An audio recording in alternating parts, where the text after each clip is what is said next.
Oremos, hermanos. Padre, te damos gracias, Señor, por la oportunidad que nos das esta mañana, Señor, de estar en tu casa de oración. Gracias, Señor, porque nos has dado una iglesia, porque nos has dado sobre todo a tu palabra y nos da, Señor, a tu espíritu para poder entenderla, digerirla, Señor, aplicarla. Y rogamos, Padre, que esta mañana tú hables a nosotros, que nos permitas traer convicción a nuestro corazón y que permita, Señor, que la palabra hablada pueda arraigarse en nosotros de tal manera que redunde, Señor, en fruto para tu gloria. Es lo que suplicamos y te lo pedimos, Señor, en el nombre de Jesús. Amén. Vamos, hermanos, por favor, al libro de Job, capítulo número 2.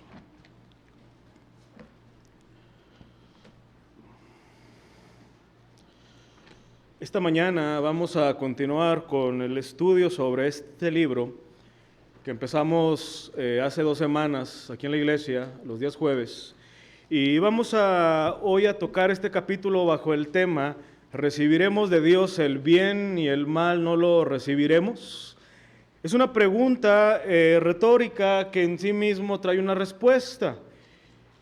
Esta es una de las expresiones más célebres de todo el libro, junto con la del capítulo 1, cuando Job, adorando al Señor, dice que es Dios quien quita y es Dios quien da. Vamos a ver ahora este capítulo, los primeros 10 versículos bajo esta pregunta: ¿recibiremos de Dios el bien y el mal no lo recibiremos? Déjenme iniciar de la siguiente manera. En los últimos años o décadas ha ganado mucho terreno una teología llamada como la retribución. Esta enseñanza, que es errónea, sostiene que Dios trata a las personas basándose en cómo se comportan. De tal manera, dice esta enseñanza, que si alguien padece enfermedad o algún malestar, es evidente que es un castigo de Dios porque la persona está pecando. Y de la misma manera, si alguien es prosperado, es una señal que esa persona está viviendo agradablemente a los ojos de Dios.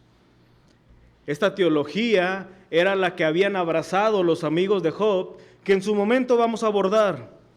Pero ellos, bajo esta teología, intentaron aconsejarle y animarle, lo cual es una interpretación muy simplista sobre el carácter de Dios, y a la vez es una distorsión de la persona de Dios. Jesús varias veces abordó esta falsa enseñanza, y un ejemplo muy claro lo hallamos en el Evangelio de Juan, capítulo 9, cuando algunos de sus discípulos, al percatarse que había un hombre ciego, le dicen a Jesús: ¿quién pecó, este o sus padres? Tratando de hacer ver que por una acción, ya sea de ese hombre o de sus padres, era que él estaba ciego, a lo que Jesús respondió: ni sus padres ni él pecó, sino que él está así para cumplir un propósito más alto y así glorificar a Cristo. Así que esta enseñanza no surge de la Escritura, sino de un razonamiento lógico. Y en cierta manera hay algún sentido lógico en esta enseñanza. Y aunque, como vamos a ver, hay una ley universal que dice que todos nuestros actos conllevan o producen una reacción, aquí estamos hablando de que no necesariamente la manera en que vivimos determinará la manera en que Dios va a actuar en nosotros. La Biblia enseña que nosotros podemos tener un conocimiento verdadero y personal de Dios, pero esto no quiere decir que lo vamos a entender totalmente. De hecho, la Biblia es clara en última instancia en decir que Dios es incomprensible para nosotros. Es decir, no podemos comprender plenamente todo lo que es Dios. Fíjense cómo lo dice el Salmo 145, versículo 3. Grande es Jehová y digno de ser alabado en gran manera, y su grandeza es inescrutable. No es totalmente posible conocer todo lo que es Dios. Una manera muy sencilla de decir esto es que Dios es incomprensible. Dios se nos ha revelado, pero no nos ha dicho todo lo que Él es, ni nos ha revelado todas sus motivaciones, ni todos sus propósitos. Esta realidad sobre la incomprensibilidad de Dios siempre debe de acompañarnos cuando reflexionamos sobre la manera en que Dios obra en el mundo, sobre la manera en que Dios obra en nosotros y en la iglesia, porque a veces intentamos entender del todo cómo es que Dios obra o por qué Dios obra de tal manera, lo cual es un error. Pero más allá de todo esto, debemos siempre traer a colación que Dios es incomprensible cuando meditamos en el por qué Dios permite que sus hijos sufran, en el por qué Dios permite que sus hijos pasen por ciertas pruebas. En nuestro pasaje de hoy vamos a ver cómo un entendimiento correcto de Dios nos capacita para pensar bien de Dios siempre.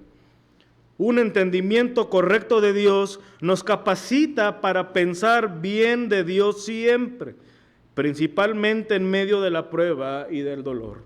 Así que en primer lugar, hermanos, yo te quiero compartir hoy, vamos a ver hoy nada más dos encabezados. En primer lugar, yo te quiero compartir la relación entre el carácter de Dios y el sufrimiento. La relación entre el carácter de Dios y el sufrimiento. Y leamos por favor los primeros 6 versículos del capítulo número 2 de Job. Me siguen con su vista. Aconteció que otro día vinieron los hijos de Dios para presentarse delante de Jehová. Y Satanás vino también entre ellos, presentándose delante de Jehová. Y dijo Jehová a Satanás: ¿de dónde vienes? Respondió Satanás a Jehová y dijo: de rodear la tierra y de andar por ella. Y Jehová dijo a Satanás: ¿no has considerado a mi siervo Job, que no hay otro como él en la tierra, varón perfecto y recto, temeroso de Dios y apartado del mal, y que todavía retiene su integridad, aun cuando tú me incitaste contra él para que lo arruinara sin causa? Respondiendo Satanás, dijo a Jehová: piel por piel, todo lo que el hombre tiene dará por su vida, pero extiende ahora tu mano y toca su hueso y su carne, y verás si no blasfema contra ti en tu misma presencia. Y Jehová dijo a Satanás: he aquí, él está en tu mano, mas guarda su vida. Cuando pasamos al capítulo 2, inmediatamente de haber reflexionado el capítulo número 1, podemos notar que la Escritura no nos dice exactamente cuánto tiempo pasó entre la primera conversación que tuvo Dios y Satanás con esta segunda, ni tampoco cuánto tiempo pasó entre la primera desgracia de Job y lo que estaba por acontecerle. Pero sin duda no pasó mucho tiempo, quizás fueron días, semanas o hasta meses. Pero lo cierto es, y aquí es una especulación, que probablemente Job junto a su esposa empezaban a creer que el tiempo de prueba ya había cesado, cuando de pronto, una vez más y repentinamente, llega nuevamente el dolor y la prueba a su vida. Aún estaban en el luto de sus hijos, aún estaban en el luto de haber perdido todos sus bienes, y cuando de pronto Dios permite que Job nuevamente sea expuesto al dolor y la prueba. Ahora, antes de considerar esta prueba, permíteme, hermano, aludir nuevamente a la obra de Satanás. El día jueves mencioné que el nombre de Satanás no es un nombre personal, sino más bien es un título. Satanás es un título que destaca el carácter de esta persona. Satanás es nuestro enemigo, pues es llamado nuestro adversario, y como nuestro adversario, Satanás intencionalmente tiene una principal función, que es acusarnos delante de Dios. De hecho, así es presentado Satanás en la Biblia, como el acusador. Pero además de esto, dice la Escritura que Satanás es el padre de toda mentira, de tal manera que sus acusaciones están llenas de mentiras. Y el principal propósito de Satanás es este: Por medio de una falsa acusación, Satanás busca desacreditarnos como creyentes ante el Padre. Pero ¿sabes algo, hermano? Esto tan solo es el inicio, porque lo que busca realmente Satanás es atentar contra la dignidad de Dios. Escucha esto, hermano. Satanás, al desacreditar a los hijos de Dios, desea atacar el carácter de Dios mismo. Y déjame, me explico. La Escritura nos revela a un Dios fiel. Y esa fidelidad hace que Dios prometa que Él terminará la obra que inició en nosotros. Y parte de esa obra es darnos una fe firme hasta el final. De tal manera que así como llegamos a la fe proclamando que Cristo es el Señor, terminemos diciendo lo mismo, Cristo es el Señor. Esta fe firme se supone debe resistir al dolor y a la prueba. Pero si Satanás de algún modo puede probar que los hijos de Dios, cuando se exponen al dolor y a la prueba, van a renegar de su fe e incluso van a maldecir a Dios, Satanás va a tener los recursos para entonces decir, Dios, tú no eres tan fiel, porque aunque tú dijiste que ninguno de tus hijos se perdería, mira aquí cuántos han renegado de ti, han maldecido de ti, tan solo con una prueba y el dolor. Entonces tú no eres fiel, tú no cumples tus promesas y por tanto atenta contra el carácter de Dios. Satanás busca demostrar que la fe que Dios ha dado a sus hijos es espuria. Entonces, tenemos que pensar esto. Aunque hay una cuestión muy íntima respecto a la vida de fe, cuando nosotros pasamos por pruebas y el dolor, al final el tema de las pruebas y el dolor se trata principalmente de la victoria de Dios sobre Satanás y cómo nuestro Señor Jesucristo sigue reinando en medio de cualquier circunstancia, principalmente de las pruebas. El tema de las pruebas y del dolor no trata de nosotros. No trata de cuánto sufrimos tú y yo, sino se trata de cómo Dios vence a Satanás, de cómo el carácter de Dios se sobrepone a la injuria y a la calumnia y a la difamación de Satanás. En esta segunda plática que tiene lugar en las alturas, sobresale el hecho de que es Dios nuevamente quien toma la iniciativa ante Satanás. Se presentaron los hijos de Dios, o sea, los ángeles. Viene Satanás y nuevamente Dios dice, ¿tú de dónde vienes? Haciéndonos ver que Satanás no tenía nada que hacer allí. Pero ¿llegaste? ¿De dónde vienes? Obviamente Dios todo lo conoce. Y una vez más, Dios en el versículo número 3 defiende a Job, uno de sus hijos justos. Vean el versículo 3 una vez más. Y Jehová dijo a Satanás, ¿no has considerado a mi siervo Job, que es varón perfecto, recto, me teme a mí, se aparta del mal, y que ha retenido su integridad aun cuando tú me incitaste? Ahora, déjame decirte esto, hermano. Nosotros tenemos que tener mucho cuidado cuando llegamos al versículo 3, y algo que no debemos dejar de hacer es llegar a este versículo y olvidar quién es Dios. En este versículo no podemos perder de vista el carácter de Dios y cómo se relaciona con el sufrimiento por lo siguiente. El día jueves, cuando hablamos de los designios de Dios y cómo el hombre puede decir, ¿por qué Dios permitió que Job pasara por todo esto? O sea, ¿no había una manera más fácil y más sencilla? Mencionamos que no podemos olvidar que Dios es simple, o sea, que Dios es un todo y que no hay ninguna perfección de Dios que se sobreponga a otra, de tal manera que así como Dios es soberano, Él es justo. Así como Él es justo, Él es sabio. Así como Él es sabio, Él es amoroso. De tal manera que los designios de Dios afloran todo lo que Dios es. Dios no es un amo cruel que busca cómo castigar a sus hijos. Dios es un Dios soberano, pero también un Dios amoroso. De tal manera que sus designios son buenos. Y lo que Dios permitió desde el principio en la vida de Job está lleno de un Dios de amor, está lleno de un Dios sabio que sabe lo que estaba haciendo. Y de la misma manera, llegamos a este versículo 3 y no podemos dejar de considerar quién es Dios. Porque nuevamente alguien pudiera decir, ¿por qué Dios se dejó incitar por Satanás? La palabra incitar en nuestro lenguaje español nos lleva a la idea de alguien que es influenciado. Alguien que dice, mira, yo estoy guardando dieta porque me dijo el doctor esto, pero tú me incitaste a que fuéramos a comer pizza y a que tomáramos coca y que fuéramos por esto. Está diciendo que alguien tuvo la capacidad de influir en esa persona.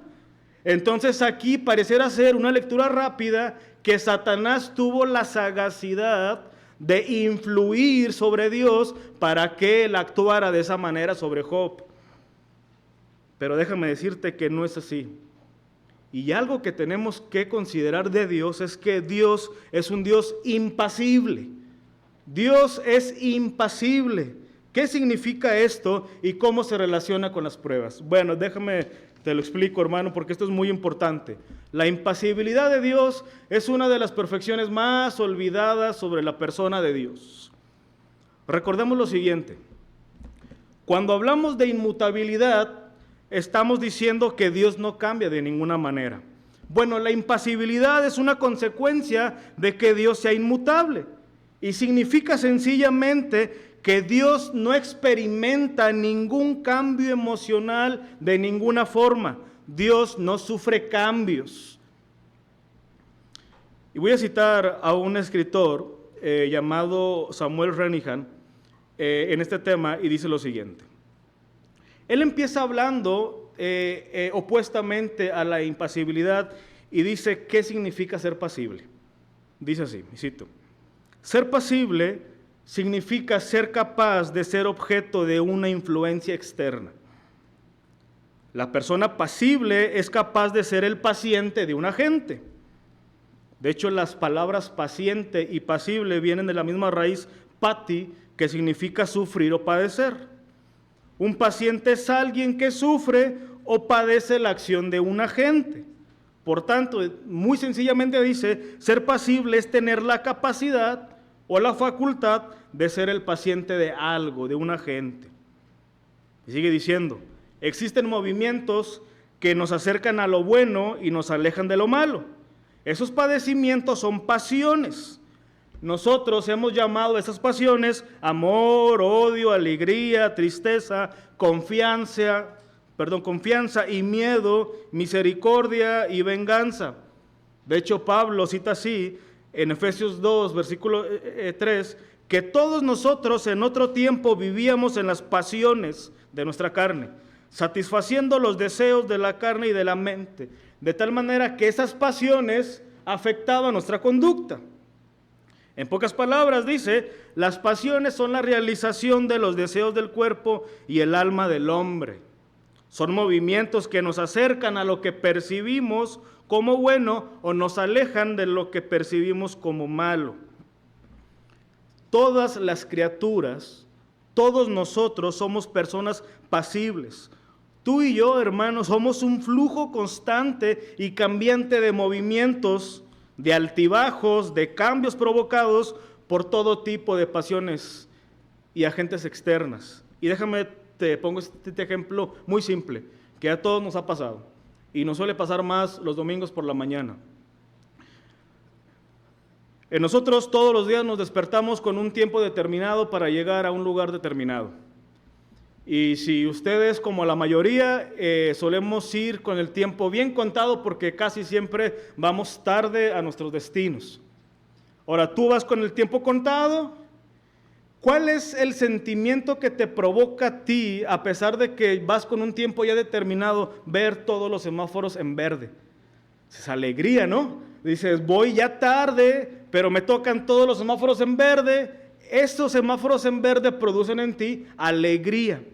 Ahora, el mismo ejemplo, vas con un tiempo determinado, te topas con el tráfico, te topas con los semáforos en rojo, te topas con accidentes. Esos agentes externos provocan en ti ansiedad, enojo, irritación.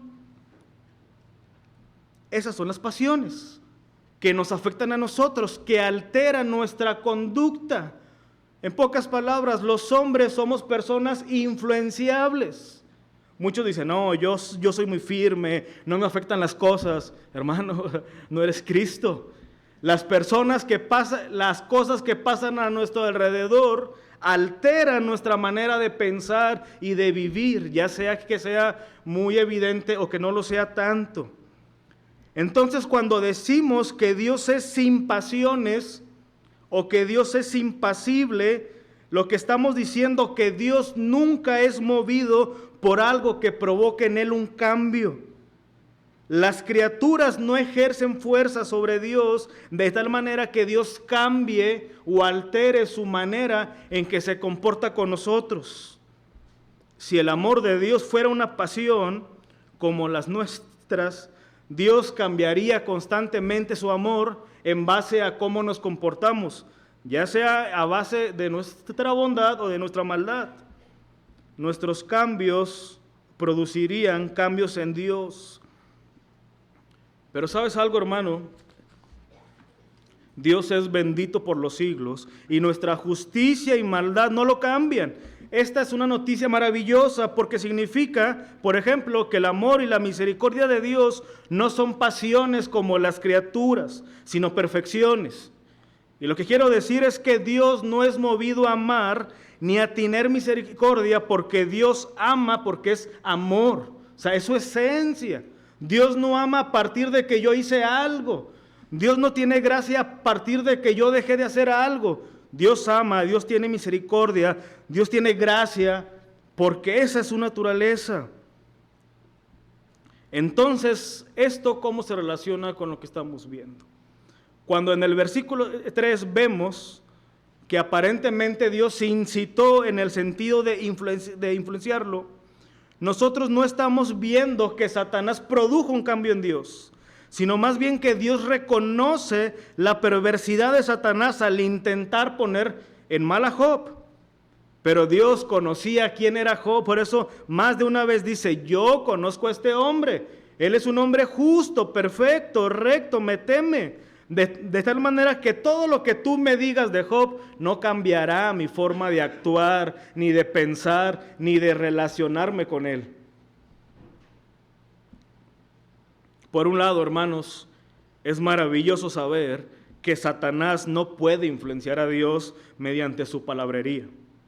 Para que Dios, a pesar de que Él dijo que estaría a favor nuestro, después de que Satanás fue y nos acusó, diga, sí, cierto, Satanás, tú tienes razón, ahora voy a estar en contra de tal persona. No, Satanás no puede hacer eso, porque Dios no es un Dios influenciable, ni que nadie puede alterar su conducta.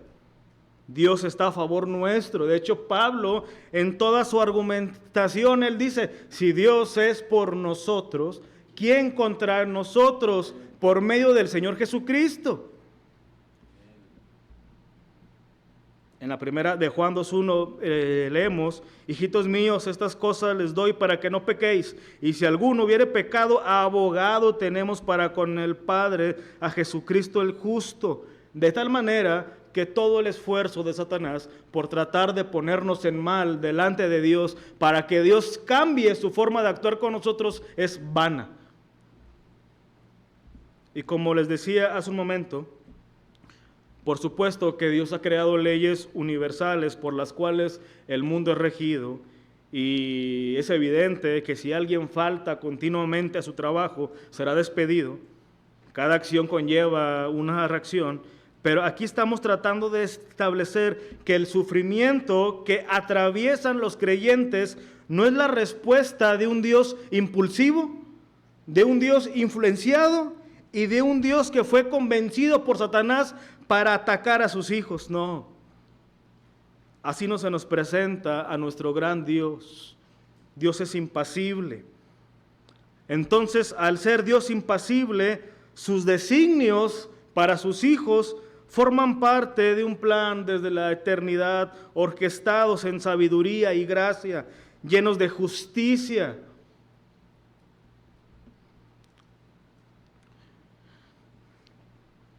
Pero para culminar este primer punto, déjame compartirte dos aspectos muy prácticos de esta verdad que se nos presenta. En primer lugar, esta verdad sobre Dios y cómo se presenta ante Satanás y cómo él dice que él no lo puede influenciar, debería a nosotros de maravillarnos en el sentido de llevarnos a temer a Dios, porque Dios es maravilloso y porque es grandioso saber que no existe nadie que pueda poner a Dios en contra nuestra. Pero esa misma verdad nos debería llevar a temer por el hecho que Dios nos conoce a profundidad. 2 veces Dios le dice a Satanás: yo conozco a Job, y no solamente por nombre, sino yo conozco el carácter de Job, de tal manera que a pesar del padecimiento, Job sigue reteniendo su integridad, porque es justo, porque es recto. Y esto nos debe de llevar a temer, porque ¿sabes algo, hermano? Nuestras apariencias persuaden a los hombres, pero no a Dios. Nuestras apariencias pueden persuadir a los hombres. Nosotros podemos dar una imagen de aparente piedad, pero Dios nos conoce a profundidad. Y si Dios conocía todo el carácter de Job, déjame decirte que Dios nos conoce a ti y a mí a profundidad, no solamente por nombre. Nos conoce a profundidad. Dios sabe lo que está pasando en tu corazón en este momento mientras escuchas esto. Dios sabe lo que hay en tus pensamientos. Dios sabe cuando tú dices: esto le sirve escuchar a tal persona. Cuando dice: ¿qué está pasando contigo? ¿No te asusta saber que yo te conozco? ¿No te asusta saber que yo te conozco por nombre? ¿No te asusta que desde antes que nacieras yo determiné qué sería de tu vida? En el sentido positivo, David dijo: tal conocimiento es demasiado para mí. Estoy sorprendido por esto, en el Salmo 139. Pero en segundo lugar, una implicación práctica de esta verdad es que nos debería de llevarnos a reflexionar acerca de nuestra conducta delante de Dios. Dios, cuando le pregunta a Satanás que si había considerado a Job, él lo hace con todo el conocimiento sobre el carácter perverso de Satanás. Ahora, déjame preguntarte, hermano, ¿te has preguntado por qué Dios detesta tanto la calumnia y la murmuración? ¿Te has preguntado por qué Dios detesta tanto esto? Al menos hay una razón clara: porque el que murmura, el que calumnia y el que difama actúa como Satanás mismo. Satanás es el acusador de los hijos de Dios. Y cuando nosotros acusamos a los hijos de Dios, estamos representando lamentablemente el mismo carácter perverso de Satanás. Por eso Dios detesta que sus hijos difamen, calumnien, porque están emulando a Satanás mismo. Nadie murmura pensando que está honrando a Satanás, pero al hacerlo imitamos el comportamiento de él. Satanás calumnió a Job porque él dijo: mira, tú que dices que Job es un hombre justo, déjame decirte que si él es justo es porque él tiene mucho dinero, porque tiene mucho ganado, porque tiene muchos hijos. En pocas palabras, ese hombre justo realmente es un farsante. Prueba su vida y vas a ver cómo él reniega. Es lo que estaba diciendo Satanás, lo estaba difamando. Pero nuevamente Dios sabía que esto no era así. Por eso en parte permitió que Job fuera probado, no para verificar si Job era un auténtico creyente, Dios lo sabía, evidentemente. Más bien era para exhibir la calumnia de Satanás, para exhibir su carácter mentiroso y perverso y para exhibir que ninguna de sus acusaciones eran verdaderas. Así que considerar a Dios como un Dios impasible nos da consuelo a nosotros, porque si Dios ha determinado que pasemos por el sufrimiento y por la prueba, no es el resultado de una influencia externa, no es el resultado de que Satanás lo convenció, es el resultado de sus buenos designios, es el resultado de sus buenos propósitos y de un carácter recto de nuestro gran Dios. Pero en segundo lugar, hermanos, ahora consideremos la estrecha relación de conocer a Dios y el sufrimiento. La estrecha relación de conocer a Dios y el sufrimiento. Vamos por favor a los versículos 7 y 8.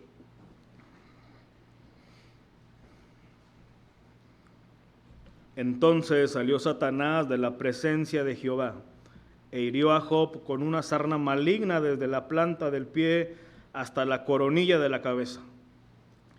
Y tomaba Job un tiesto para rascarse con él, y estaba sentado en medio de ceniza. Entonces le dijo su mujer: ¿aún retienes tu integridad? Maldice a Dios y muérete. Justo cuando Job se recuperaba del impacto de perder su riqueza y a sus hijos, le llegó una terrible enfermedad. Se nos dice que fue afligido con llagas malignas.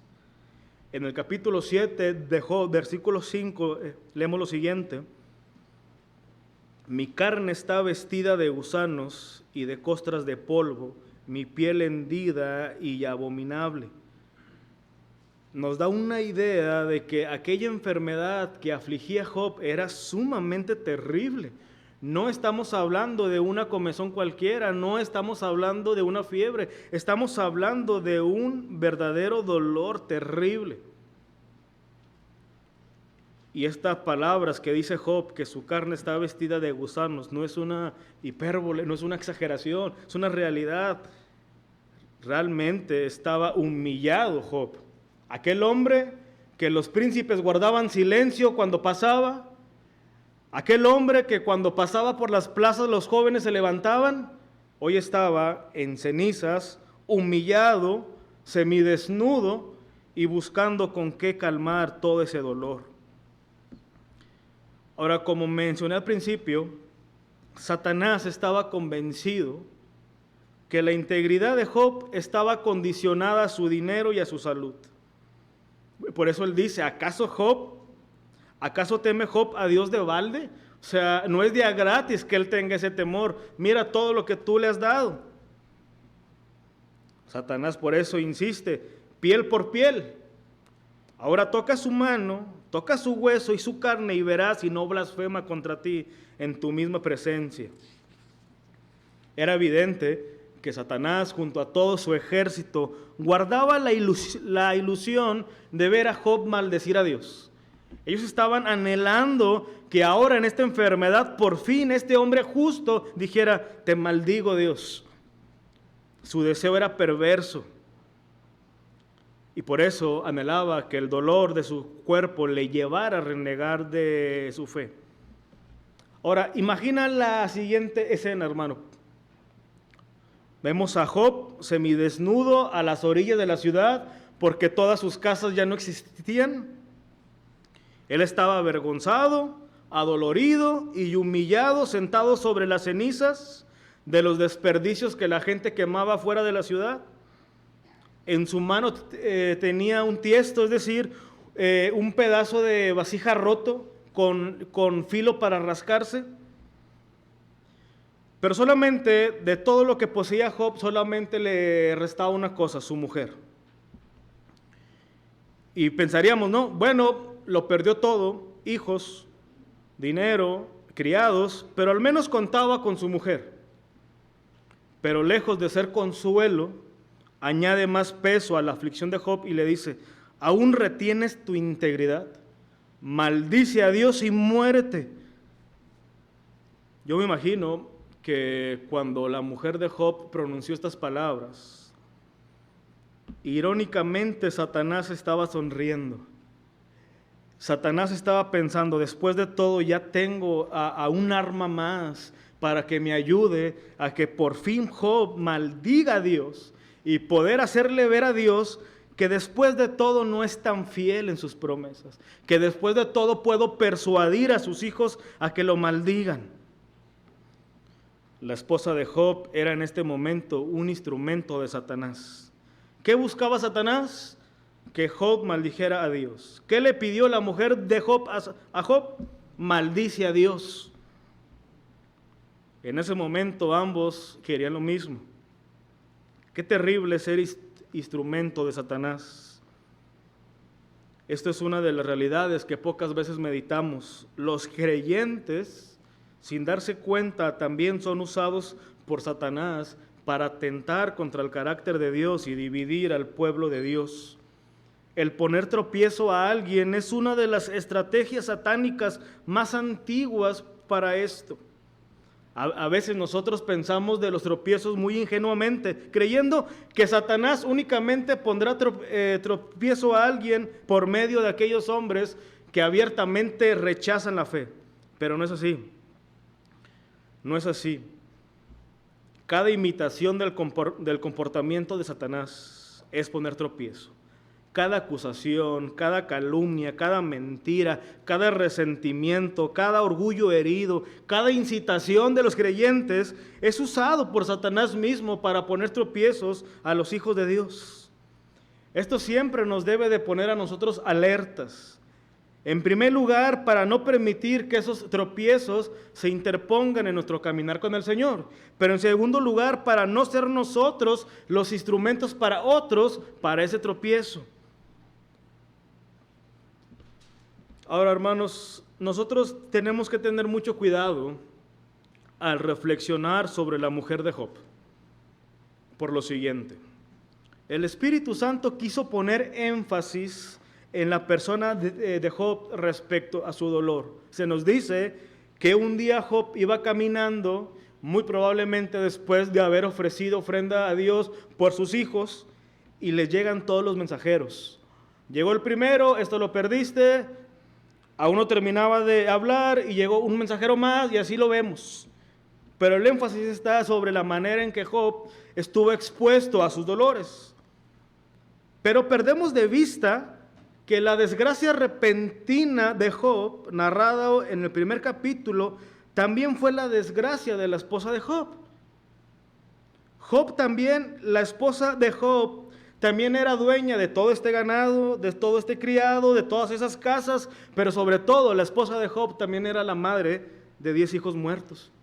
O sea, ella también estuvo expuesta a todo esto, nomás que el énfasis que le damos es sobre la desgracia de Job, pero esta mujer también estuvo expuesta allí.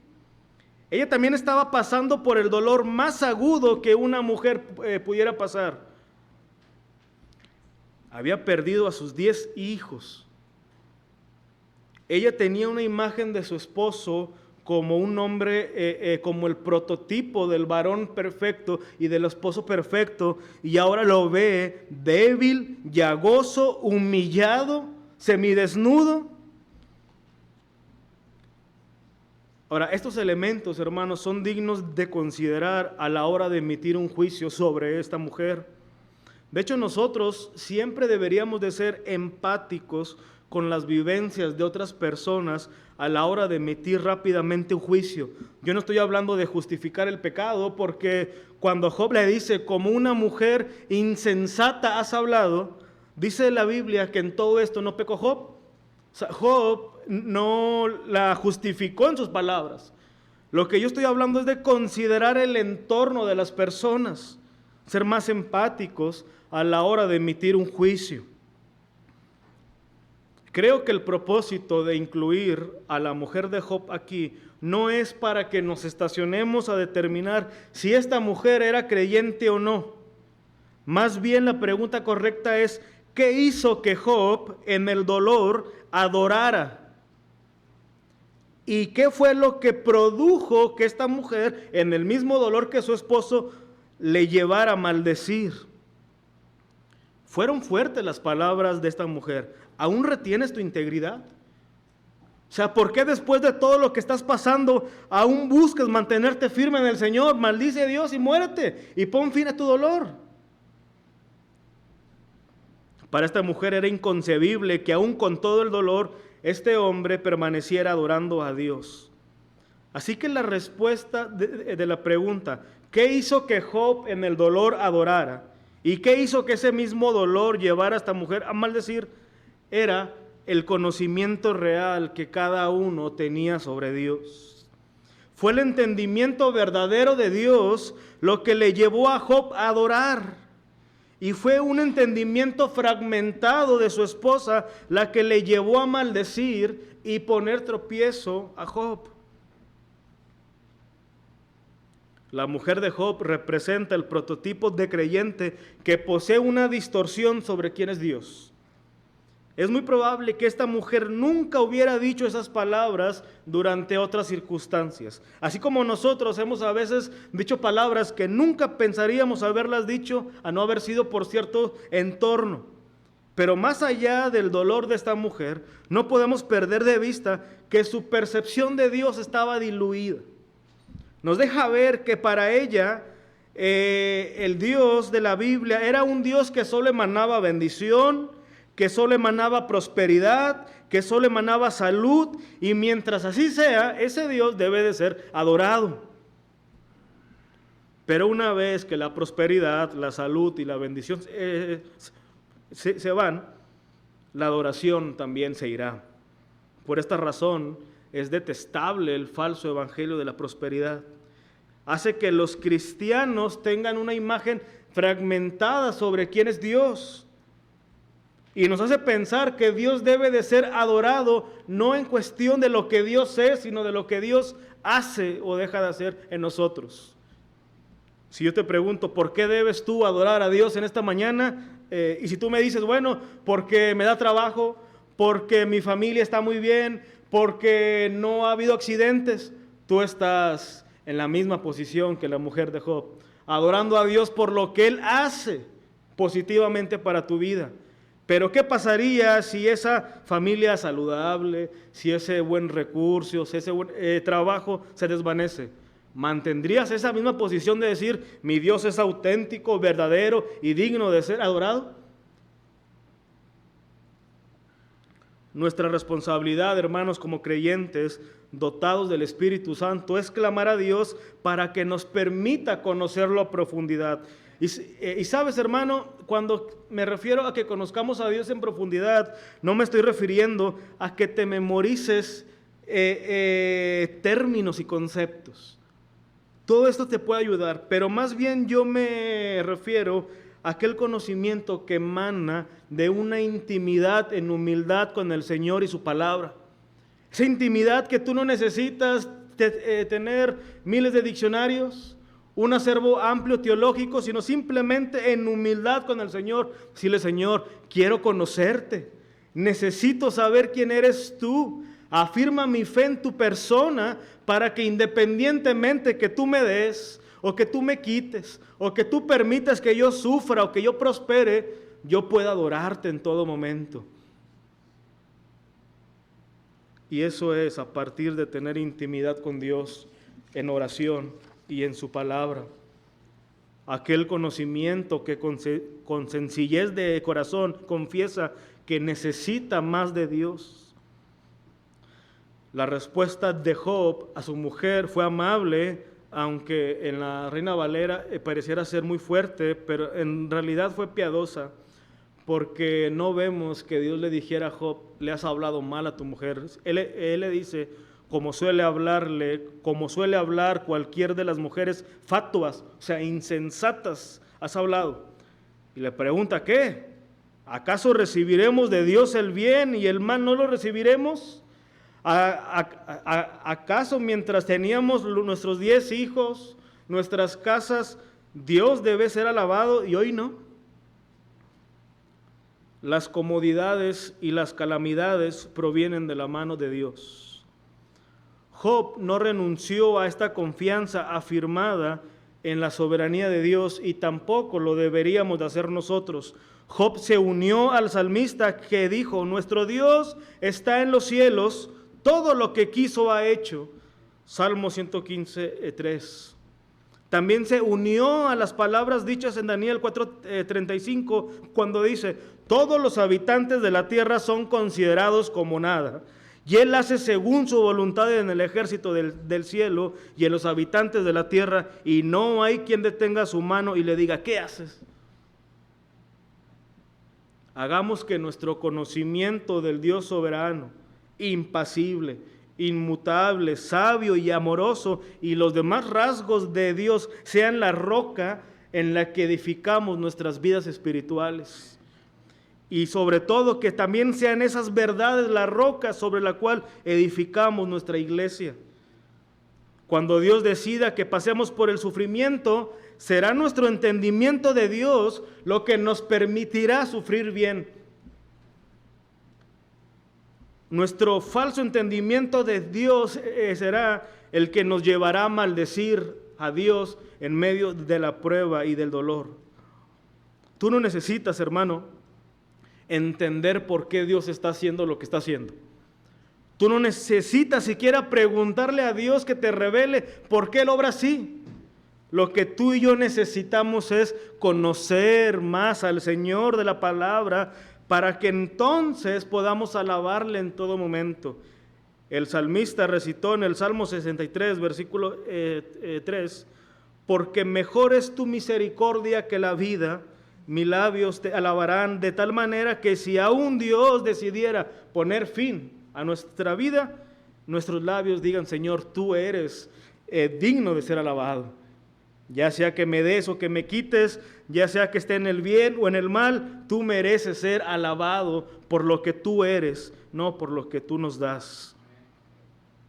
Así que, hermano, concluyo diciendo que nuestro conocimiento de Dios está ligado a ver si salimos aprobados o no durante la prueba.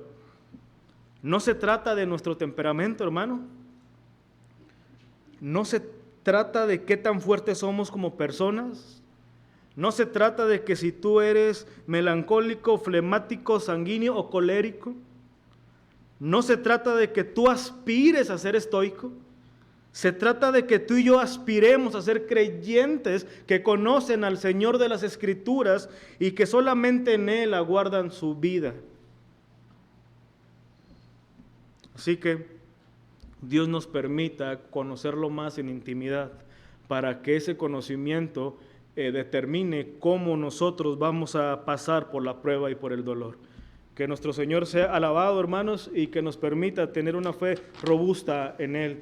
Y que nosotros podamos ser de testimonio a los que están a nuestro alrededor, porque sabemos por el libro de Job que esto no lo llevó a Job a decirle a su mujer, no eres creyente o aléjate, sino que vemos más adelante que fue su conocimiento de Dios el que influyó también a ella y a sus propios amigos, y que Dios nos permita ser luz a los demás. Gracias, Señor, por lo que tú nos das y por lo que tú nos permites conocer de ti.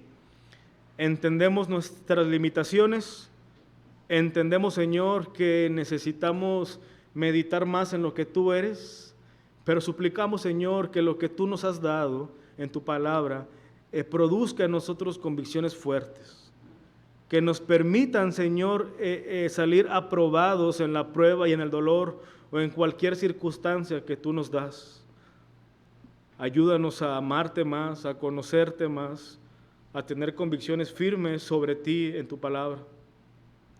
Yo te ruego, Señor, por mis hermanos que están en pruebas y en dolor, que están en circunstancias difíciles y que muchas veces, Señor, llegan a preguntarse ¿por qué haces esto? Que tu Espíritu Santo, Señor, les lleve a decir que no es la respuesta a esa pregunta la solución, sino que la pregunta correcta es, Señor, ¿quién eres tú? ¿Quién eres tú, Señor, que de tal manera eres justo en todo momento y que tus designios son verdaderos, buenos para nosotros? Gracias, Señor, y te lo suplicamos en Cristo. Amén.